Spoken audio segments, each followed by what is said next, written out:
আজকে আমার শ্রী হনুমান চল্লিশার থেকে যে পাঠটি পড়ব সেটির নাম হলো শ্রীরাম বন্দনা। আবদাম প্রহরতিং দাতারং সর্ব সম্পদম লোকাভিরাম শ্রীরাম ভূয় ভূয় নমাম্যহম।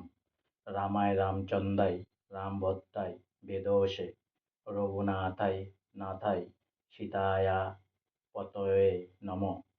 নীলাম্বুজ শ্যামল কোমলাঙ্গ সীতা সমারো পিতবা মদামস। প্রাণ মহানায়ক চারু চাপং নমামি রামং রঘুবংশ নাথম।